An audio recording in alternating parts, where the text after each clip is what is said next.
রোদে শুকানোর ঝামেলা ছাড়াই তৈরি করে নিতে পারবেন এরকম মজার ঝুরি আমের আচার।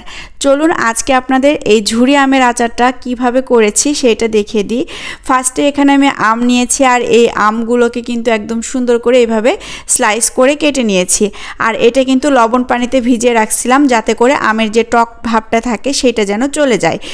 এবার এখানে 5 ফোড়ন, ধনা, জিরা, লাল মরিচ সুন্দর করে ভেজে নিয়েছি।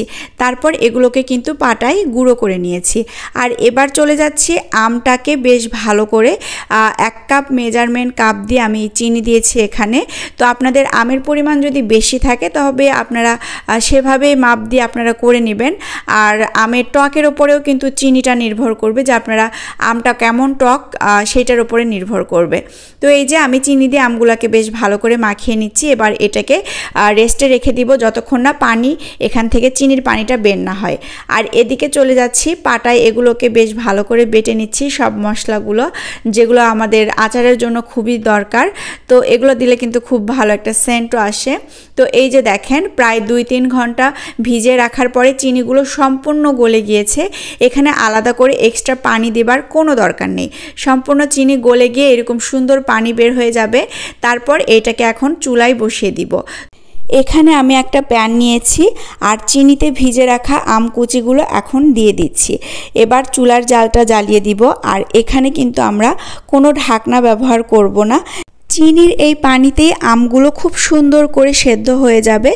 এখন আমরা এর ভেতরে আরও অনেক কিছু উপকরণ অ্যাড করব, যেমন হচ্ছে কাশ্মীরি লাল মরিচের গুঁড়োটা অ্যাড করব। আর এখানে একটু লবণও দিয়ে দিচ্ছি। টক মিষ্টি ঝাল সব কিছু থাকলে বেশ ভালো লাগে। তো এই যে এখানে কাশ্মীরি মরিচের গুঁড়োটা ইউজ করলাম। তো আপনারা চাইলে এখানে লাল মরিচের গুঁড়া দিতে পারেন, তবে অনেক বেশি ঝাল হয়ে যাবে তখন। আবার যেহেতু আমরা পরবর্তীতে লাল মরিচের গুঁড়া কিন্তু করে রাখছি সেটা তো দিবই। আর এখানে দিয়ে দিচ্ছি সামান্য একটু তেজপাতা, একটু সুন্দর একটা ফ্লেভার হবে। দারচিনিও দেওয়া যায়, সাদা ফল দেওয়া যায়, তবে এত বেশি মশলা আমি দিতে যাচ্ছি না, আমার কাছে বেশি ভালো লাগে না। তো শুধুই তেজপাতাটা দিলাম। তো এটা দিয়ে এখন নাড়াচাড়া করে নিচ্ছি। তবে এইটা কিন্তু খুব জোরে সোরে নাড়াচাড়া করা যাবে না, আলতো হাতে হালকাভাবে নাড়াচাড়া করতে হবে। আমি কিন্তু পুরো প্রসেসে কোনো কিন্তু ঢাকনা ইউজ করিনি। চিনির যে পানি ছিল সে পানিতেই আমটা খুব সুন্দর করে সেদ্ধ হয়ে গেছে। এই যে দেখেন, তো এভাবে হালকা করে নাড়াচাড়া করে নিতে হবে যতক্ষণ না চিনির পানিগুলো শুকিয়ে আসে। তারপর এখন এখানে দিয়ে দিব মশলাগুলো। অনেকটা কিন্তু সুন্দর একটা কালার চলে আসছে। এবার এখানে আগে যে মশলাগুলো গুঁড়ো করে রাখছিলাম তো সেগুলো একসাথে দিয়ে দিব। তো এই যে, আর এখানে কিন্তু আপনারা যে পরিমাণ পছন্দ করেন সেরকমভাবেই দিয়ে দিবেন। আমি নির্দিষ্ট কোনো পরিমাণ এখানে বলে দিচ্ছি না। আমি কি কি উপকরণ দিয়েছি শুধু সেই উপকরণগুলো আপনাদেরকে দেখিয়ে দিচ্ছি। পরিমাণগুলো নির্ভর করবে আপনাদের আম কতটুকু, আমের পরিমাণের ওপর সব কিছু নির্ভর করবে। তো এই যে আমাদের আচারটা কিন্তু প্রায় রেডি হয়ে গেছে। আর এই অবস্থায় কিন্তু নামানোর কোনো দরকার নেই। চুলার জালটা অফ করে আপনারা যেটাতে করছেন সেটাতেই রেখে দিবেন।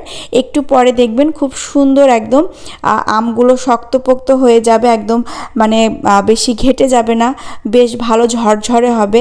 এইটা যত বেশি ঠান্ডা হয়ে আসবে তত বেশি কিন্তু ঝরঝরে হবে। আর ফ্রিজে রেখে খেলে কিন্তু আরও অনেক বেশি মজা লাগে। এই আমের আচারটা আমার মনে হয় অনেক দিন সংরক্ষণ করে আপনারা রেখে দিতে পারবেন। আর যেহেতু আমি অল্প করে করেছি এখানে কোনো ভিনেগার ইউজ করিনি, তো আপনারা চাইলে ভিনেগার ইউজ করতে পারেন। তো এই হচ্ছে আজকে একদম ঝুরি আমের আচার। কেমন লেগেছে আজকের ভিডিওটা অবশ্যই জানাবেন। আর এভাবে আপনারা অবশ্যই ট্রাই করবেন।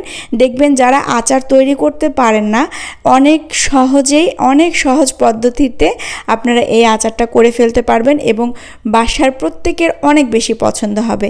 খিচুড়ি, ভর্তা, ভাতে সব কিছুতেই আমের আচার কিন্তু অনেক ভালো লাগে।